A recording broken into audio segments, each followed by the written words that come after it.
Okay, so we're starting a series today, and for those of you who've been with us for a very long time, you're like, hey, for the time I've been at Westlight, I can't remember the last time we did an Advent series. And that's part of the reason of that is because we're not like a high church, liturgical type of church, but we should do it every once in a while, and we thought this year is better than any other year to do it because, 2020 and 2021 were pretty tough, right? So today we're talking about Advent, and the idea of Advent here, okay, is that, and by the way, some of you guys probably heard the word Advent before, but maybe not all of you, and for those of you who've been coming to church for a long time, you're like, of course I know what Advent is, but you really don't. So today we're going to make it clear what Advent really is, and I think this will be good because, these are things that people have been practicing for at least 1,500 years. So what we're doing today is that we're joining in on the tradition of the church for 1,500 years. And I think it's pretty neat once you understand why we've been doing this for 1,500 years. So the word Advent comes from the Latin word right here. It's pronounced adventus, okay? And that means arrival or the arriving. And so the basic simplified definition of Advent is this. It's a countdown to the birth of Jesus. Jesus was born about 2,000 years ago, right? And we're like, hey, he was born 2,000 years ago. Let's pretend that we were living back in those days, and let's do a countdown. Now, the weird thing about this, here's a timeline. In the timeline, if Jesus' birth was right here, you have to keep in mind, like, people back then did not expect Jesus to be born on that day. Now, let me clarify what I mean by that. There was nobody at that time who was saying, in 4 Sundays, Jesus is going to be born. There's nobody back there that was like, all right, guys, Jesus is coming in 3 hours, in 10 seconds, 5, 4, 3, 2, what, happy birthday, Jesus, woo! Like, that didn't happen. As a matter of fact, everybody was surprised. So the big question here is, why in the world are we pretending to be people who lived back then and then trying to do a countdown to the birthday of Jesus when people back then didn't do it either? What is the deal with that? I mean, yeah, I know Christians are weird, but that is, if you really think about it, Advent is really strange, isn't it? But there's a reason why these people decided to do that. These people, meaning like 1,500 years of Christians, why they did this. And by 1,500 years, I mean like 500 years after the birth of Jesus, somebody said, hey, we should do this thing called Adventus, and that's how it happened. But the reason why it was so important is because they were like, hey, if we knew that Jesus was coming, if we knew that the Savior of the world was going to come to this earth, and we're going to, and if we were aware of that is going to happen, then don't you think we should all prepare our hearts for it? They're like, yeah, we should totally do that. So they started doing that. But it wasn't just because they wanted to do this role-playing thing. They're like, let's pretend like we were people from ancient Israel. No. They were doing that because they also believed that in the future that there's going to be a return of Jesus. That Jesus was born 2,000 years ago, but sometime in the future, Jesus is coming back again. And if we learn how to prepare for the birth of Jesus now, then maybe it's preparing ourselves for the return of Jesus. But here's the thing. We find ourselves somewhere in between. We're living like right here, right? We're like, there's something happened 2,000 years ago. We don't know how many years in the future Christ is coming again. So we're caught in between, and that's why we're calling this series In Between. And what are we supposed to be doing while we're caught in between these two important events? One that's happened 2,000 years ago. The next one, we don't know when it's going to happen. But whatever it is, we should let this first one be a lesson to us. If we could prepare our hearts, then maybe when it comes to the return of Jesus, maybe we'll be prepared for him when he comes the second time. Now, how do they do this? Well, they said, there's a few things that the world was lacking at the time when Jesus came, and by Jesus coming into this world, he brought these 4 things. Here are the 4 things that Jesus brought into this world. When the baby Jesus was born, he brought in hope, joy, peace, and love. Now, I'm not saying there was no love before Jesus, but in terms of what the real deal is, what does real hope look like, what does real joy, and what does real peace, and what does real love look like? He's like, when Jesus came into the world, then we finally understood what those 4 things really meant. And if we could prepare our hearts to get these things, prepare in our heart, if we get these things inside of our hearts, then maybe when he comes again, we'll be ready for him. So that's the whole deal with Advent. We look to the past so that we're preparing ourselves for the future. And for some of you, you're like, that sounds weird. That's like sounds a little too religious for me. We're hoping that this could go beyond that and that we could all connect to these topics in a certain way. So today we're talking about the first one, which is hope. We're talking about hope because hope is the first of four. By the way, if you've been to like a traditional church, you've probably seen those candle lights. There's like 4 of them, and every Sunday somebody shares and they light a candle. That's what those 4 candles stand for. If you come from a different Christian tradition, those 4 candles stand for different things like faithfulness and the prophets, and but today we're just going by this modern thing, okay? Today we're talking about hope. Now, here's the interesting thing about hope. The way that we in today's world understand hope is different from the way that they understood hope 2,000 years ago. So I'll give you an example of what we think hope is today, and I'm going to call that modern hope. Modern hope is optimism that's derived from circumstances. So I'll give you an example. Let's just say you go to a Laker game, right? The Lakers are playing, your favorite players are playing. I don't know if you guys are into the Lakers, but right, you're playing. And this is a perfect example because the Lakers are not doing so well nowadays, right? So you're sitting in the stands and you're watching the game, and the clock is coming down to like 30 seconds. Oh, is this okay? Okay. The clock is counting down to about 30 seconds, and you realize that your team is down by 6. And it's the other team's ball. You're like, oh man, there's no hope. There's no hope. But then the guy passes the ball, and Westbrook takes the ball. I don't know, let's just say Westbrook takes the ball, passes to LeBron James, and he's outside the arc, and he shoots the ball and goes right in, 3-pointer, and you realize, wait a minute, the game's down to 3, but it's the other team's ball. What should we do? There's only 10 seconds left. So the other team, takes the ball out, takes the ball, and as he passes it, AD, he takes the ball, he passes to LeBron, and he gets fouled. Now he's at the free throw line, and you're like, wait a minute, we're down by 3. It's Laker ball. He's the one that's shooting free throw. You're like, this is what you would say. We still have hope, right? Right? Now for the season, I don't know if we have hope there, but like for that game, we have hope, right? And I don't know, maybe when you walked into it's not Staples Stadium anymore. What is it called?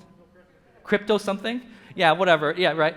As you walked into the arena, maybe they gave you these free like towels. So you stand up and you start, doing this because that's what people do on TV. I'm too poor to go to those games, but that's what I think people do, right? When there's hope, you stand up and you start doing that. Okay, right? That's hope. Or maybe if you're not into basketball, maybe you're into like what I'm into. Like you're into the whole movies, like Marvel movies. And there's supposed to be Spider-Man coming out pretty soon, and the tickets go on sale tomorrow. I heard at 12:01, and I heard it's going to sell out. So Daryl, get on it. We're going to get tickets, right? But here's the thing. There's been rumors, if you're into the whole Spider-Man thing, okay, there's been rumors that Andrew Garfield and Tobey Maguire is going to be in this movie, but so far in all the trailers, they're not in it, right? But there's people who look at these trailers one frame at a time, and they're like, wait a minute, I think I just saw him right there, right? And because you saw that one little thing, you're like, there's hope. There's hope that this is going to be the movie I've been waiting for. So the way that we understand hope today, and by the way, if you're not into movies or into basketball, maybe it's something more serious, like doctor's office, and they're like, hey, you look pretty good today. It seems like you're getting better. That's hope. Hope, as we understand in today's world, is basically us saying, I just saw something happen right before my eyes that gives me a glimmer of hope. It makes me feel like there's optimism. Something good is about to happen because I just saw something. A circumstance right before it happened, somebody just made a 3-pointer. I just saw something in a trailer. My doctor just gave me good news. That it points to something greater that could happen in the future, right? And if LeBron misses both free throws, then you're like, all hope is gone because you just saw a circumstance not go the way that you want it to go. It wasn't favorable for you. And that's why you don't have hope. That's how we understand hope today. But in the Bible, that's not how hope is described. Biblical hope is optimism derived from the character of God. And this is very different. And by the way, there is overlap, so it's not like one or the other, but just for being clear, I'm going to put them in 2 different categories. Biblical hope is when maybe you read the Bible and you heard people say in the Bible, say things like this, like, nothing looks like it's going the way I think it should go. But my God is the God of Israel. He pulled me out from Egypt. He helped me cross through the Red Sea. they always look to the past, not a current circumstance. They look to the past, to the character of God, and say, if God did that back then he is sure to do it in the future. And this is the big difference between hope, as we understand it, modern hope, and biblical hope. So here's a quote from a guy I really like. His name is Dr. Tim Mackey. He does this thing called the Bible Project. He says this: hopeful people in the Bible often recognize there is no evidence things will get better. Like, everything looks bad. No news from the doctor. There's no one's making any free throws. There's nothing in the trailer, but there's no hope when it comes to the evidence that you see around you. But they choose hope anyways because of God's character. When you look at God, you realize it's not over yet. Something good could come out of this because that's just who God is. Another way of putting this is this: biblical hope is looking forward, meaning looking to the future, looking to the hope, the brighter future, by looking backwards to the past, how God worked in the past, trusting in nothing other than God's character. That's what biblical hope is. So let's look at the timeline again. In this timeline, we are somewhere here, right? And so what we do when we think about the future, that's our hope, is that we look to the past, which is the birth of Jesus, and we say, hey, that's where our hope lies. We know that this is something we could count on because of what God did in the past. But you might be thinking, wait a minute, does that mean that people before the birth of Jesus had no hope? Well, let's take a look at that. And this is a perfect example. Like, what if somebody lived over here? If somebody lived over here, what kind of hope did they count on?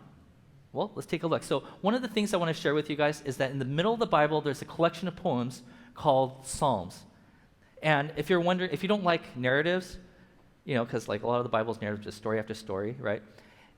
In the Old Testament, in the book of Psalms, it's basically a collection of poems and songs of people's emotions. Like, this is how I felt when this happened to me.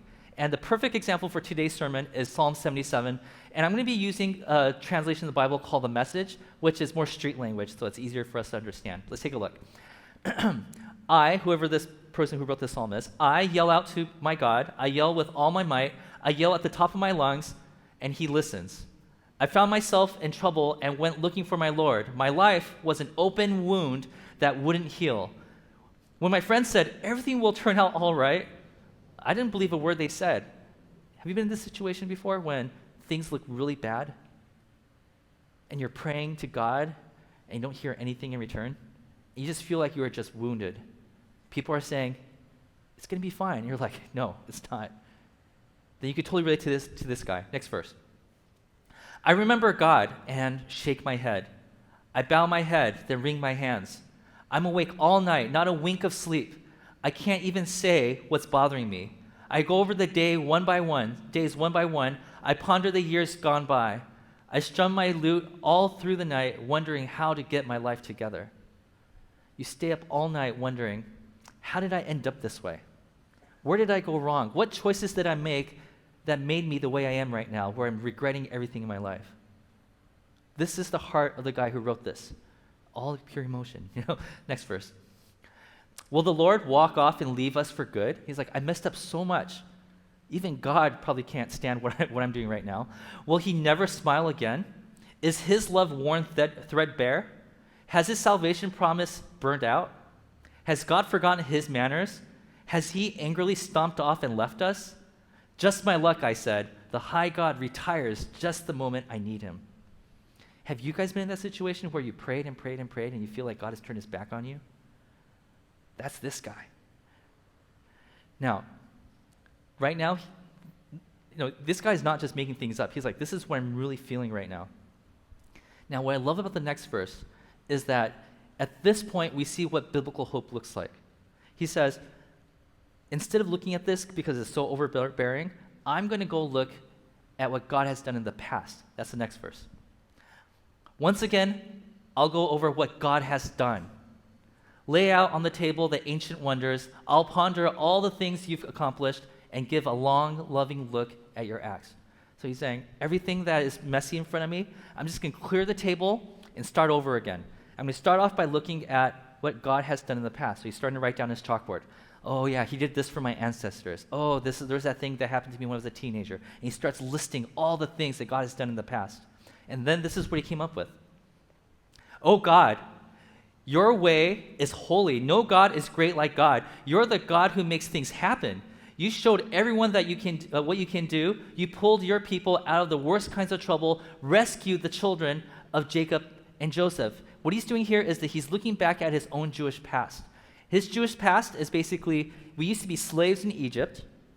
God pulled these people out, okay, and they walked through the Red Sea and they found freedom. It's like, you did that for my ancestors. And he's like, the children of Jacob and Joseph, who are they? Well, that's the Jewish nation, but what they were known for is, like, especially Jacob, he was a deceiver. He lied over and over and over again. He put himself in the mess that he's in. So he's thinking, if you were able to work with my ancestor Jacob, who was such a mess up, he screwed up way too many times for us to count, right? Then surely you could still work in my life. And then he thinks about the Exodus story, the part where he crosses the Red Sea. And this part might confuse you, so I'm going to give you a little quick context. Back in those days, when they went to the Red Sea, they didn't just see water. They saw the God of the Red Sea battling with the God of Israel. Okay, so when he split the Red Sea, they understood that back then as the God of Israel conquered and controlled the Red Sea, conquering the spirit of the ocean. So that's what they believed back then. So here he's going to personify some elements of nature. So don't be weirded out by it. Okay, this is what he says. Ocean saw you in action, God. He saw you and trembled with fear. Deep ocean was scared to death. Clouds belched buckets of rain. Sky exploded with thunder. Your arrows flashing this way and that. From whirlwind came your thundering voice. I mean, you can kind of see the power of God in display. Next verse. Lightning exposed the world. Earth reeled and rocked. You strode right through ocean, walked straight through roaring ocean, but nobody saw you come or go. He's painting for us, like, when I start writing down the things that God has done for us, for me and my ancestors, oh my goodness, he's done some amazing stuff. Like, he was able to split the Red Sea. This is just mind-blowing. And then he says, oh, but nobody saw you come or go, meaning you're invisible. Nobody saw you coming into battle. No one saw you leave. Like, nobody knew. The people who were on the outside watching in had no idea that you were actually at work. And then he concludes with this last verse. Hidden in the hands of Moses and Aaron, you led your people like a flock of sheep. This big, majestic, powerful God, right? He just painted for us this ultimate cosmic power. He says, fits into the hands of a man, Moses, Aaron. What he's saying here is this powerful and majestic God could fit in your pocket. So sometimes he feels absent. Sometimes you don't even know that God is working around you because you don't see him come or go. As powerful as he is peaceful and silent as something that could just fit in your hand. He's with you all the time. This is how hope works. So let's break it down. So when it comes to perception, right, this is the perception that the psalmist had. He says, God has given up on me. I messed up way too many times. There's no way that God is going to give me another chance. As a matter of fact, I've been praying and praying and praying and nothing's happening. Is there something, like, he's writing, like, maybe he retired. Maybe he was like, that's it. Kotz has messed up way too many times. I'm throwing in the towel. I'm done. Like, I've never seen anybody sin as much as Kotz. I'm done, right? You walk away. That's what the psalmist is thinking. That's the perception that he has. But he looks to the past. And the past is that the powerful God was with our rebellious ancestors even when they didn't know it. Even when they messed up, and the Israelites, they messed up way more than this psalmist has ever messed up. They've put themselves in these situations that you probably would never even imagine because it was so bad, and God didn't give up on them. When he looks to his past, he realizes God didn't give up on them. And there are times that God seems silent, but that doesn't mean that God's not with us. So, by looking into the past, God's character, he came to this conclusion. My hope is that God is with us even when circumstances seem bleak. Do you see how hope works like in the biblical days and how it's different from today? Today, we're looking at little sparks of inspiration, right? Ooh, did mom just buy, like a nice piece of meat? Oh, that means I have hope that tonight's dinner is going to be really good, right? But that's not how hope worked in the Old Testament or the New Testament. Hope worked based on character of God. Like, because I know God is a provider, I know we were not going to go hungry forever. Do you see the difference? It's based on the character of God. It's not based on events that's happening. So biblical hope, I'm going to say this again, is looking forward to the hope that we have in the future by looking backwards to the character of God, what he's done in the past, trusting in nothing other than God's character. So looking at this timeline again, we just discussed what it felt like to hope before the birth of Jesus. Before the birth of Jesus, people looked to the story of the Exodus. People look to the story of Genesis. They look to the story of King David. I don't know, wherever you are in that timeline, you always look back to whatever you think God has done for your ancestors. But here's the deal. We are now living here. We're in between the birth and the second coming, right? So we are people who look back to this event right here. This is our past. Jesus has set for us a new hope. That's a Star Wars title, I just realized. But okay. But here's the thing. When we look back to our past and say, what do we look at? What event of God can we look at for us to know what our hope is? We would say Jesus. And we will, as Christians, we will often say the resurrection, when Jesus rose from the grave again. But for the sake of this series, because we're in Advent right now, we're going to be talking about the birth of Jesus and how that has changed us. Because before in the Old Testament, the question they kept on asking was, where is God? Has God given up on us? And so they needed that hope to know that God has not given up on us. And the culmination of that hope was the birth of Jesus, God with us. But now that we are on the other side of the birth of Jesus, what are the questions that we're asking today? We're asking questions like, does God have a plan for us? What is God's plan for humanity? Is he going to give up on us? Where is this all going? Are we going to end with the world burning, or are we going to end with the world being redeemed? Like, what kind of world should we hope for? And so what we're going to look at for the next few minutes is one of the main stories of the Christmas story, and it's going to tell us what we should be putting our hope in, because this is going to help us understand how we should live today. Okay, so here we go. We're going to be looking at a story in the book of Luke, chapter 2, and this is a story about a guy named Simeon. Now, back in those days, if you are a baby, or if you're the parents of a baby, you would take your baby after 8 to 10 days, and you take your baby to the temple and have the baby dedicated. Okay, and so Mary and Joseph just had baby Jesus, and now they're going to take baby Jesus to the temple to dedicate him. This is where that story takes place. Luke chapter 2, verse 25. Now, there was a man in Jerusalem called Simeon, we just met him, who was righteous and devout. He was waiting for the consolation of Israel, we'll talk about that in a second, and the Holy Spirit was on him. What is the consolation of Israel? A little context again.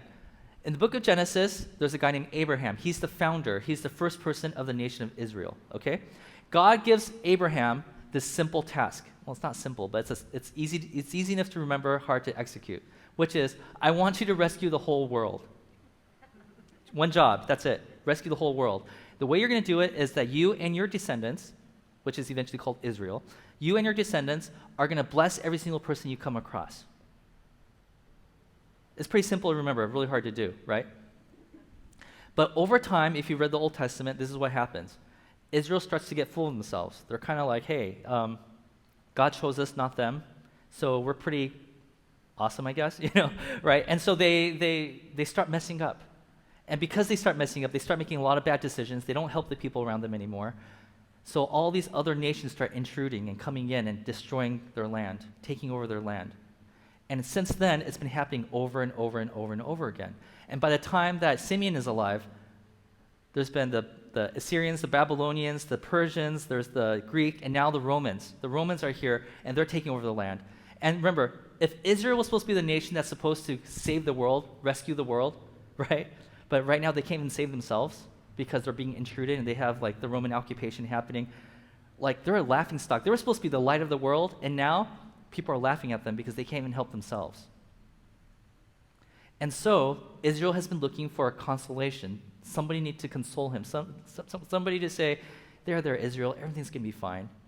And Simeon received a word from God saying, one day you will meet somebody that will bring consolation to Israel. That's what this is. Simeon has been praying, please save Israel, because if you save Israel, we could go back to saving the world. That's what's happening. Next verse.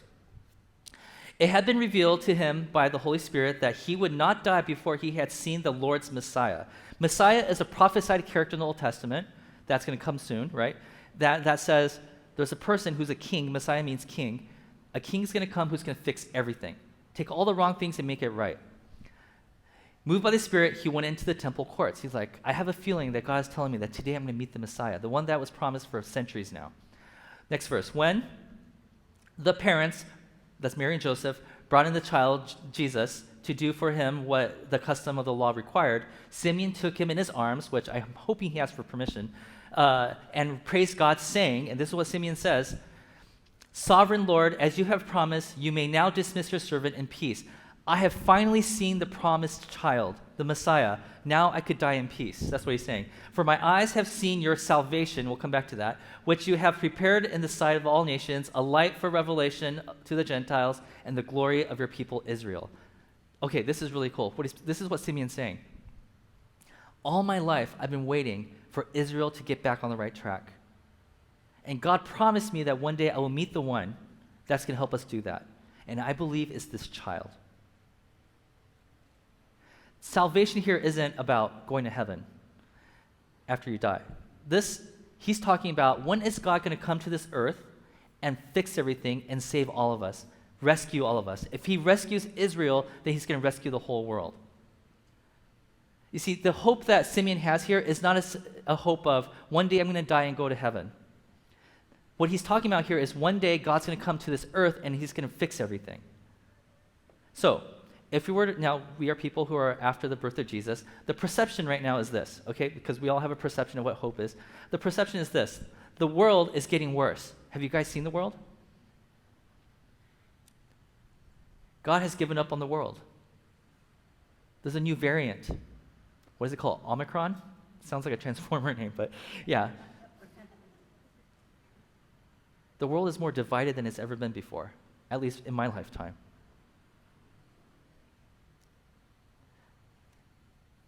We have friends who have not made it through the pandemic. Sometimes it's hard to find a job. I mean, it's like, it feels like, God, are you sure this world is going to get better? Because right now it seems like things are getting worse. Have you given up on us? That's us today. But if we look at circumstantial hope, our modern version of hope, we would say there is no hope. I mean, is there something that we were looking forward to? I mean, when the vaccine came out, we're like, yay, right? But then not everybody wants to take the vaccine. And we're like, well, I thought we had hope, but the circumstances changed again. And now there's another variant, and I don't know, we have to get a booster now, right? Like, we're like, what happened to these are circumstantial hopes. That's modern hope. But biblical hope is, no, we're going to look to the past and see what God has done in the past. So this is the past that we just read about. God is not giving up on humanity. This world matters. Notice what Simeon experienced. What he experienced here is this. God wasn't saying, hey, Simeon, Israel messed up. Israel was supposed to save the world, but Israel messed up. You can't even save yourself right now. So maybe one day, when you die, I'll take you to heaven. That's not what God is promising in this story. He's saying, no, I'm not just going to save you. I'm going to bring myself to this world in physical form to form a relationship with you. I'm going to come into this world in physical form to heal the sick. I'm going to come into this world because I love this world so much. I love the people of this world so much that there's a person who's an outcast because society deemed that person to be an outcast. I'm going to go have lunch with her. I'm going to go reach out to that person. I'm going to go take care of this person who everybody has neglected. God, according to our history of what God has been doing, God is not going to give up on humanity because God loves this world so much. And because of that, we have a biblical hope, which is God has not given up on us, no matter how much humanity has messed up. And we know this to be true because we could look to our past at God's character and say, this is how God has acted in the past. And because of that, we could count on him to be just the same today and into the future. We could count on the fact that God loved us back then, and therefore he's going to love us today and into the future. So let's look at this timeline again. We are people who are caught in between. We are people who are living in between a the event of the birth of Jesus and the return of Jesus. And we could count on the hope of the return of Jesus because we know the past. We know the character of God. The birth was confirmation of that hope. And because of that, we could count on the fact that the return is going to be exactly the same. Because we can always say, how do you know this is true? It's because we know that God is because we know who he is. We know who God is. This is why it's so important to study the Bible. This is why it's so important to pray to God. It's because the more we get to know who God is, the greater our hope is. If you don't know who God is, and if you were like listening to other people talk about God, and like, oh, I think God is just playing a cruel trick on us, or people have their own opinion about who God is, then your hope is totally going to be reflective of that version of God. We study the scriptures, we go to church, we talk about what God's been doing in our lives with each other, we share testimonies with each other, because by doing that, we have hope for the future. So the question I have for you guys today is this: are you in need of hope? I know for a fact that some of us have lost family members. It's been really sad. Some of us, we don't know what we're going to do in the future. Some of us, because our kids have not been in school for a long time, you're like, I'm wondering how the development of my child's going to be. Is there hope for the future for a healthy child?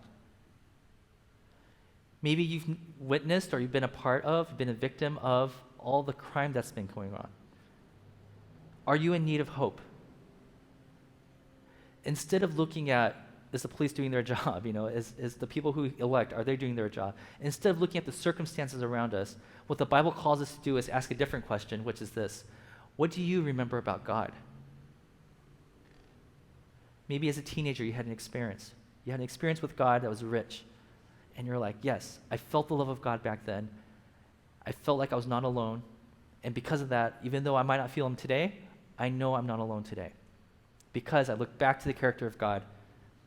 And maybe it's not your own experience. Maybe you read the Bible. If God acted that way back then I have hope for today. And I have hope for the future. So where do you need hope in your life? And what do you remember about God? Let's pray.